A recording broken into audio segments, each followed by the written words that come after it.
back to Let's Play Paranormasight, The 7 Mysteries of Honjo. Where last episode, we finished up talking to Edio and learning a little more info about everything he's been investigating, which was a lot. And then we moved on to Harue and Richter, who are now on the move, going to HIHAKU SOAPS, the place where Shogo worked. So that's pretty interesting. The HIHAKU SOAPS headquarters are on the other side of South Warigasui Street. They were closed when I visited this morning, but it appears things are up and running now. Alright. So, an influential person at HIHAKU SOAPS is potentially a curse bearer. Richter proposed we use money to negotiate for the curse stones, but we could hardly outbid a large corporation if it came down to it. HIHAKU SOAPS building. Surroundings. Surroundings. Can't really move much. Don't see anything. No. Back in the Edo period, the canal known as South Warigasui ran through this area, but it's been turned into a major road. It's a bit away from Kinshicho Station or Ryogoku Station, though it's still considered a nice area. The stories of the ever-burning lantern and the foot-washing mansion both took place around here. One of the bodies discovered this morning was found by this road as well. This is quite a lively area, huh? I suppose you could call it somewhat of a city center. Okay. Warigasui, literally partitioning ditch. Refers to a waterway dug down the middle of a road so as to divide it. Okay. At the dawn of the Edo period, the Honjo district was little more than a collection of suburban rice farms. As the areas became more developed, the South Warigasui was excavated in order to drain rainwater into the Yokojiken River to the east. Though it served the people long and faithfully, it was converted into an underground culvert at the beginning of the Showa era. In the present, no trace of it remains on the surface but the street that bears its name. Okay.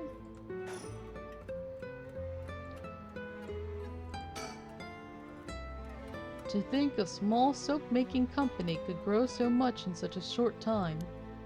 They have factories and warehouses throughout the area now. You can see why director and now chairwoman Natsue Yamamori is called the Queen. Oh, you're gonna see her? No. HIHAKU. That's a lot. Company's name HIHAKU can also refer to kasuri, a type of pattern fabric. This is all about its past. She utilized her feminine perspective. Okay. Chemical producer ranks 4th largest in the domestic detergent market, 7th largest in the cosmetics. Good for y'all. Oh. There! Finally! I didn't think we would ever see her. An older woman. Okay. Natsue Yamamori. Natsue is the former president of HIHAKU SOAPS, a large chemicals company.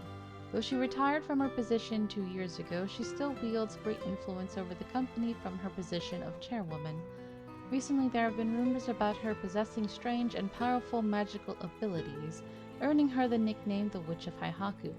It's making it feel like she's the mastermind. Her and, what's his name doing all her bidding? Takumi. And she kind of has the witch look, right? Her face and her, I don't know, just her design. She also reminds me a lot of Morgan Fay from Ace Attorney. Even though the hair is different and all that, there's just something of her vibe. Prior to the war, Natsue enjoyed working her dream job at a textile factory. She was forced to face the bitter reality of the world, however, when the factory was destroyed by a fire during the war, and she was ordered to rework the fabric she had painstakingly crafted into something more suitable for blue-collar work.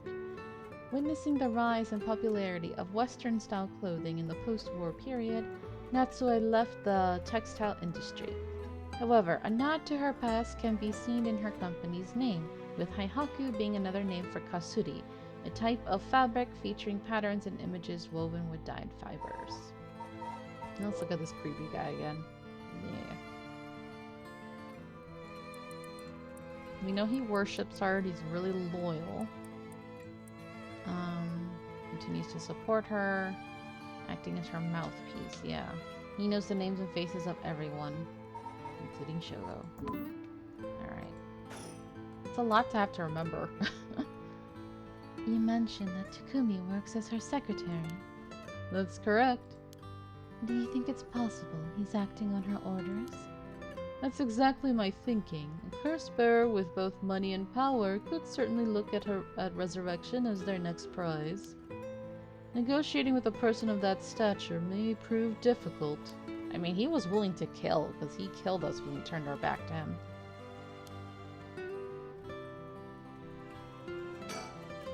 He tells me he barely slept last night, and yet he seems to be brimming with energy. Was I too that resilient at his age? Perhaps it's what sets apart a detective from the rest. First, I need to confirm whether Takumi is the man I ran into last night. Then, I'll be able to determine if he's a curse bearer. It'll be better if I go inside the headquarters alone.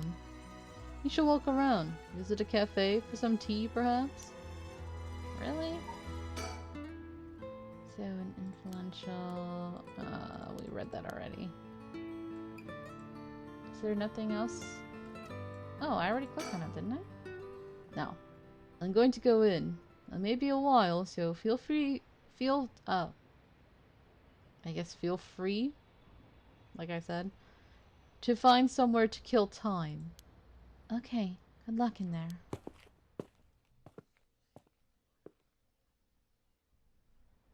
Oh, alright. Jump straight to it. Sorry to keep you waiting. How did it go? I'll fast forward to the conclusion. I met with Takumi. There's no doubt he's the same man I saw last night. But it doesn't seem like he's a curse bearer. But that doesn't mean he has no connections to the recent curses. He knew about the 7 mysteries. He even guessed we have a curse stone of our own. Excuse me?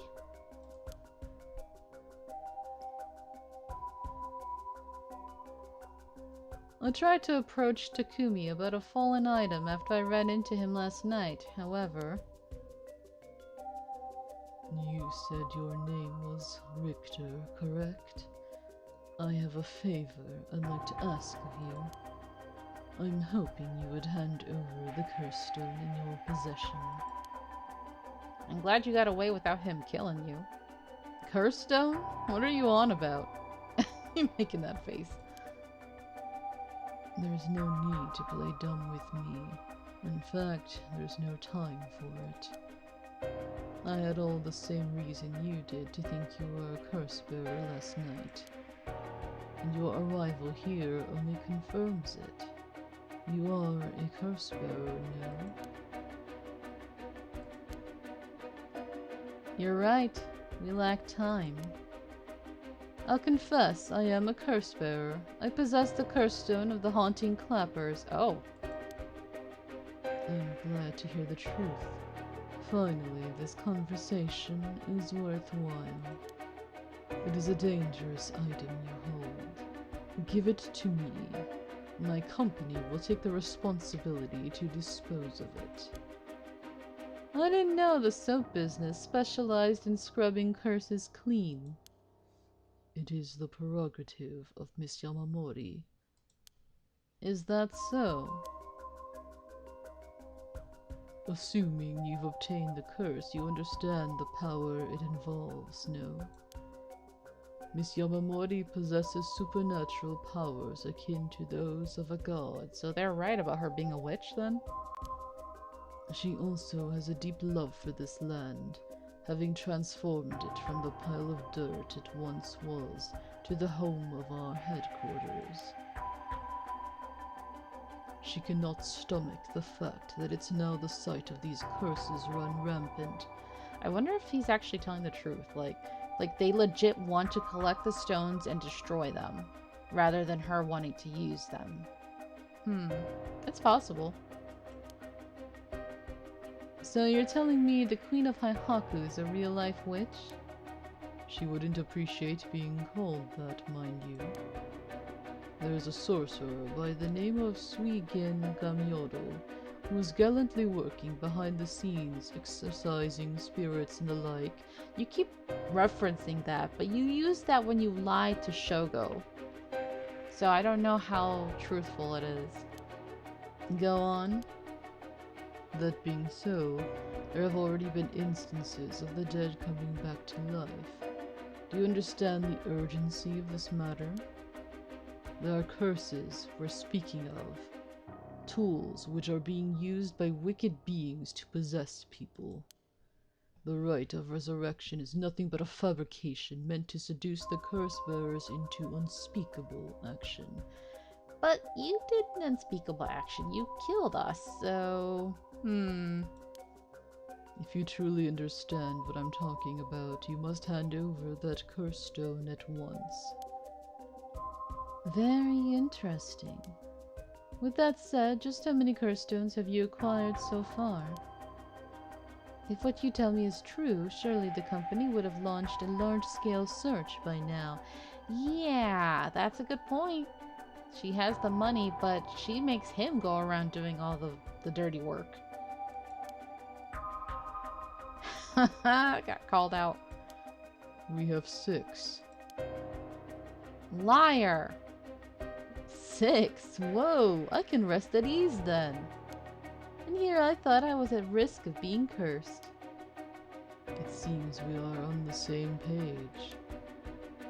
If that is the case, you should hand over your curse stone immediately. I'm sorry to disappoint you, but it's not actually in my possession at the moment.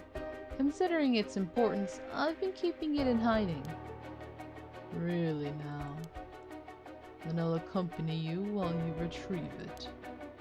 I'm sorry, but I've got something important to attend to, but I promise I'll return with it later. Very well.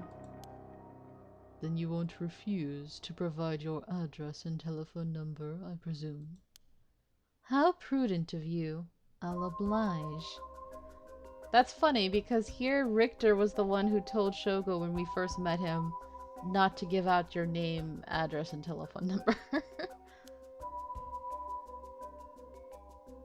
You could just give him fake ones, right? And that's how it went. So they aren't after the right after all? I wouldn't be so quick to trust him. Oh?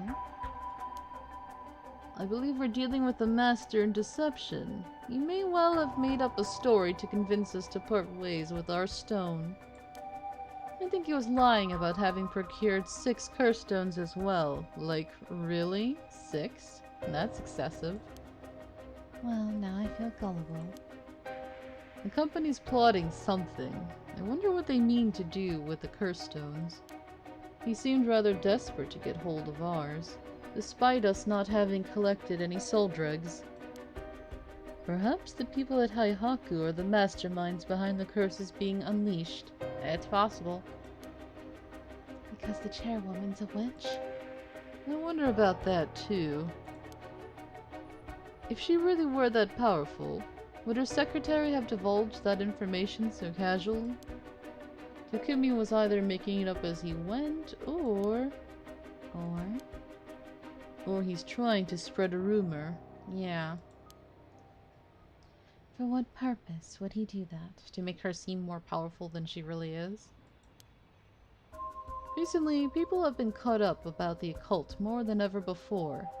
If word spreads that HIHAKU's chairwoman has godlike powers, she could very well benefit socially and politically from that mystique. That's unsettling. Okay. By the way, there's one more thing of interest I heard while in the company's reception lobby. And what's that? People were discussing whether one of the bodies found this morning was that of a HIHAKU employee. Really? So long as the officials haven't revealed their identity, it all amounts to no more than speculation, though. Well, we know it's true. Despite that, I have reason to believe HIHAKU SOAPS is deeply involved with the Seven Mysteries. At the very least, I can assure you I've gathered that much. The more we know, the better our negotiations will go. How interesting that the Queen of HIHAKU, or the witch, whatever she is trying to get her hands on the rite of resurrection. It's like some kind of dark fairy tale. Regardless of what is or isn't true, we must stay one step ahead. In the meantime, we should be off somewhere else. There's no reason to stick around here any longer. Alright. Shall we go to the park? Since it's close by us?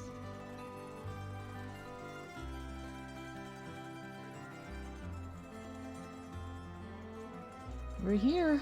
This is Midoricho Park. Ayame Tono lives around here. She wasn't in her apartment when I dropped by this morning. I wonder if it's worth checking again. Let's look around. Surroundings. This is where I failed at hiding behind a tree.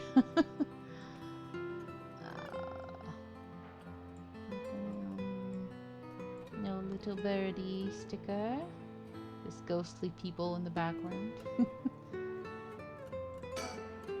This place is connected with the story of the Taiko of Sugaru. Ah, yes. Which we still have not heard or seen, right? Like, nobody that we've seen has it yet.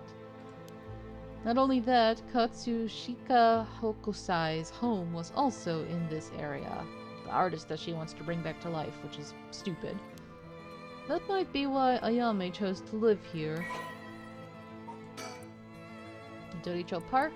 Small park bordering South Warigesui Street, sporting a mixture of cherry and evergreen trees. Although unremarkable in most respects, its small playground always attracts a number of children come evening.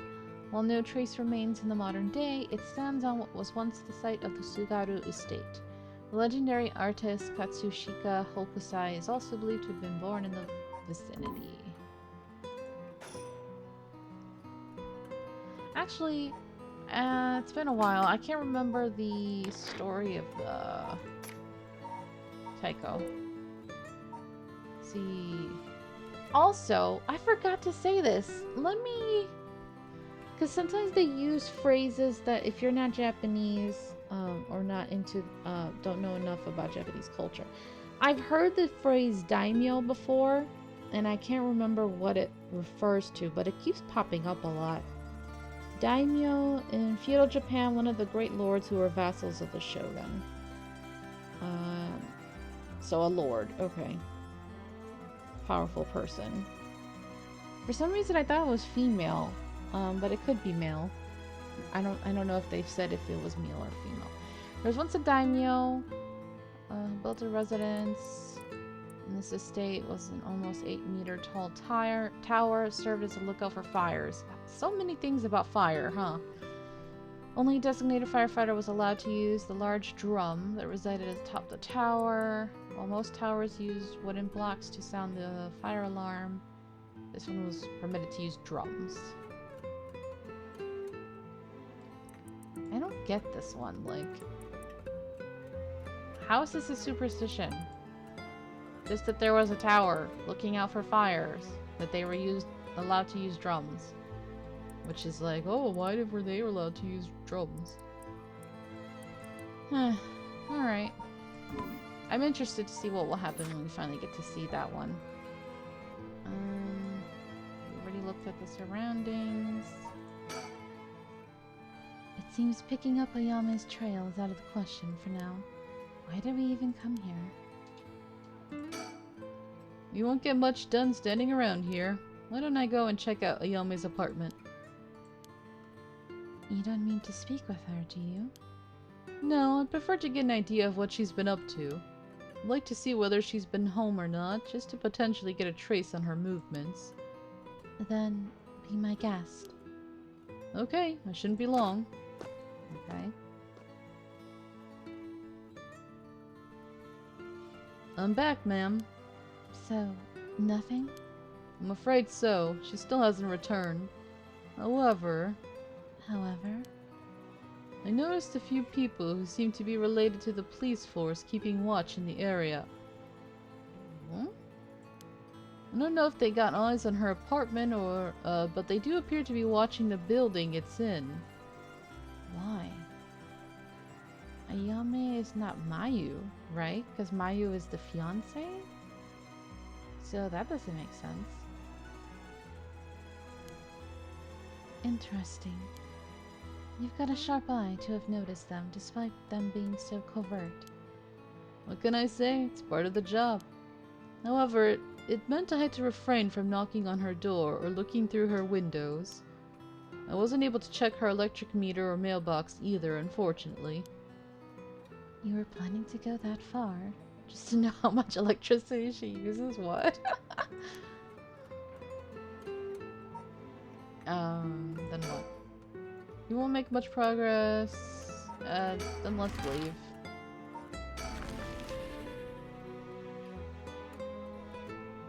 Almost got to high school. Here we are, at ground zero. Kamigata High School. I guess it's logical that the police has got this place shut down. The teacher's body was found here after all. It's as if the students have nowhere to go now that the school's closed. I mean, I would go home. I would do whatever I want to do at home if I were them, but, you know, they're young. A lot of them, I mean, the internet and computers weren't as big back then, right? This is like 70s, 80s or whatever. So, I guess they have more fun if they go out and do stuff.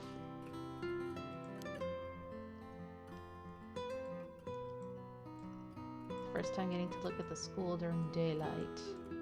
You would think there would be a bird. Bird sticker around here somewhere.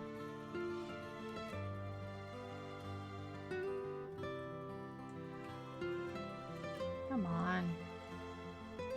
We really haven't found one? Boo.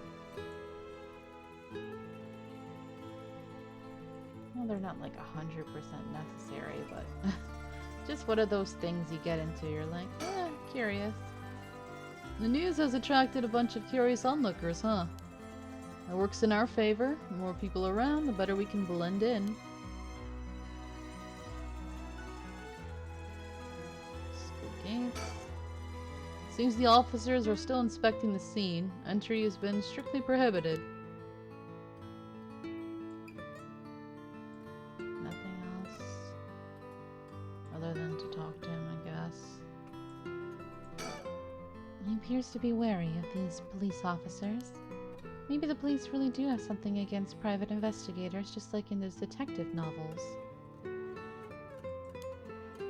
Why did I feel like we were looking more to the right, and I was actually scared that there would be somebody standing right there? Oh. This place is said to be connected with the story of the Fool's Procession. I wouldn't be surprised if a curse bearer decided to turn up. However, I need to find out if that teacher was a curse bearer or not.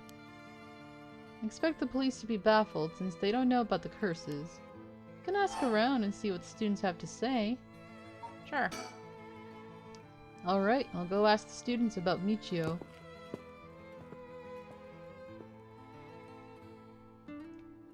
I'm back, ma'am. So, what did you learn? That school kids sure love a good rumor. I was practically drowning in stories about Mr. Jinochi and Michio, most of which seemed dubious at best. Not surprising. Most of what I heard was hardly worth a second thought, but there was one story that caught my attention. Oh? Some believe that Michio is the one who killed Mr. Jinochi. Really? The story's got two pieces of evidence to back it up. One of them wasn't news to me. Apparently, he's been mumbling that Michio is going to kill him for some days now. A fellow teacher overheard his mumbling and told the students. Really? Why would a teacher tell the students about that? And then it spread like wildfire, I suppose. Rumors that juicy don't stay a secret for long. As for the other piece of evidence, a pigtailed girl in her school uniform was seen around school late last night. Go on. Although numerous people claim to have seen the girl, not one of them saw her face. Some are proposing it was Michio brought back to life, or that it was her vengeful spirit. But it's not like Michio's the only high school girl to wear pigtails. This rumor might have been made up just to fan the flames. But if it were true, I'd want to get a hold of her in order to hear her side of the kidnapping. If she's alive, that'd be ideal. There's still one more thing I should mention. I discovered where Michio lived. A student had a list of student addresses on hand. That's an amazing find. I believe all of the students actually have a copy of said list. I honestly do agree. I know it came in handy a few times in my life, but I didn't like how in elementary school, how we all had access to a list of each other's names, address, and phone number, and their parents' names. It just felt very like a breaking of privacy, I guess. Like, I wonder why they did that. Strange.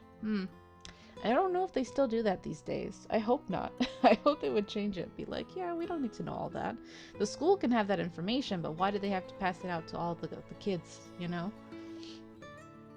It truly worries me how easy it was to obtain what should be confidential information. Yeah, agreed.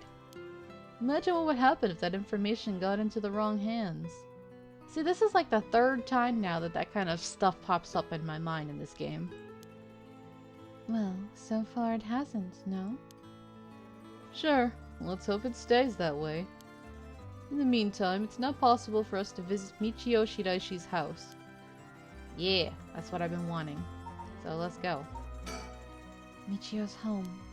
I'd expect her family might be able to tell us more, but it's a hard topic to bring up so soon after her suicide. However, it's normal for a high school girl to keep things hidden from her parents, especially if it involves criminal activity. I really hope, like, I don't know, like if Michio's spirit is running around and we do encounter her, it would be so nice if we got to have a moment of closure between her and Yako, if she's not possessing her. I don't know, I'm still suspicious of that. And if we got to have her speak with Harue and like maybe apologize for whatever role she had in what happened to Shuichi. Like, these people need closure, you know? That's the thing. Okay, so Michio Shiraishi's house. Finally, near the Shiraishi household. Ooh. Oh no. It's really bad, isn't it? Really poor and falling apart.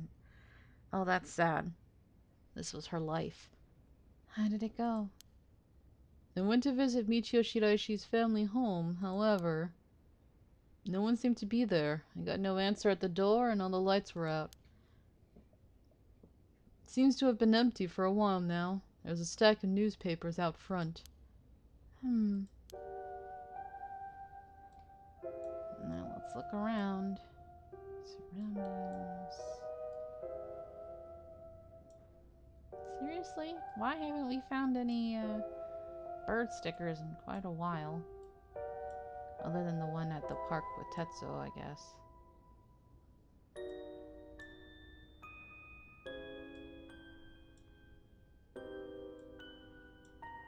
No. I'm trying.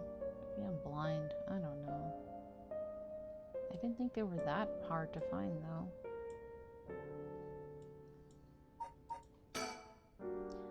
I don't understand why no one's come to this house, even after Michio committed suicide. I wonder if this place is okay. It's a bit quieter over here. It is a residential area, after all. All these run-down row houses really scream working class, don't they? Yeah, pretty much. Anything else I should look at over here? Don't think so. Social connections run deep in working class areas like this place, so I decided to talk to the locals. Met a few nice old ladies who were kind enough to give me the scoop. Turns out the Shiraishi's reputation really went down the dumps this past year. Is that so? I'll give you the quick summary. They moved here about 3 years ago. Their previous residence was in a better part of town. Michio's father died in a car accident, leaving behind just the two of them. Michio's mom, Toshiko, now a single mother, relocated here. That's sad. At first they got along with their neighbors, many of which were in similar situations, helping and being helped in turn. So far, so good. What happened? Well, as I said, their reputation began to go downhill about a year ago. A man recognized as Toshiko's common-law husband. Why would they call it common law? I mean, she got remarried, okay? Had moved into the household, unless they didn't actually get married, but they call it common law maybe because they act like they're married and they're living together. His name was apparently Kankichiro Iwai. Neighborhood gossip is something else. Somehow everyone knew his name. So, what of this EY character? He was apparently a vulgar fellow with a criminal record. Ugh, the worst guy. He was prone to violent outbursts. The neighbors often heard screams and shouting coming from the home. That's so sad. The neighbors took particular notice of Toshiko's screams, pleading with him not to hit Michio. That's terrible.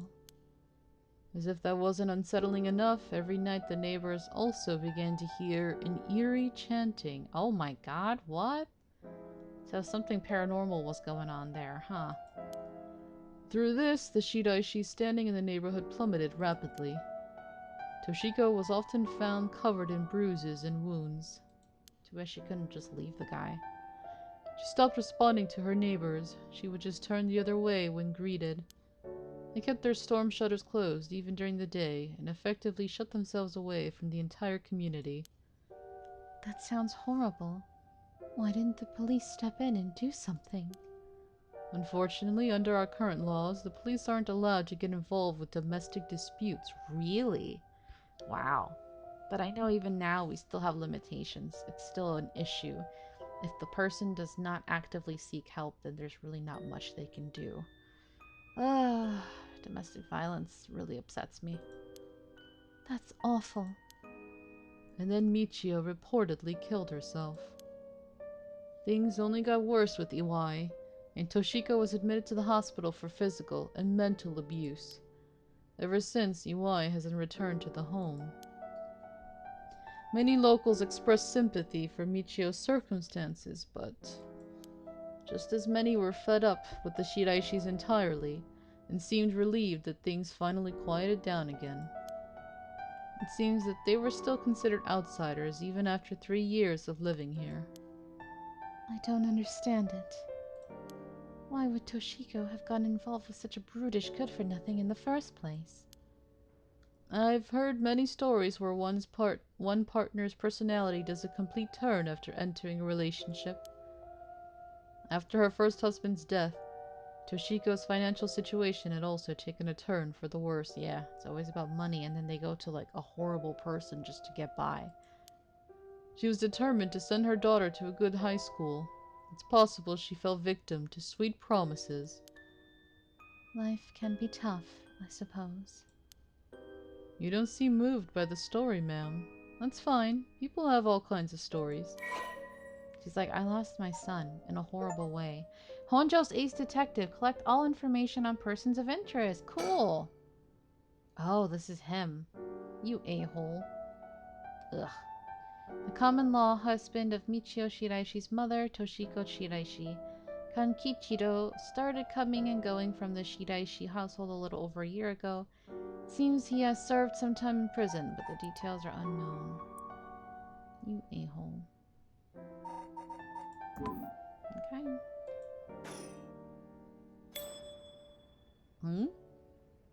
Okay, kind of scared me with that right there. You always startled me. Alright, but I think this is a good time to leave this episode. Thank you guys so much for watching. Hope you're enjoying this, and until next time, have a nice day. Bye.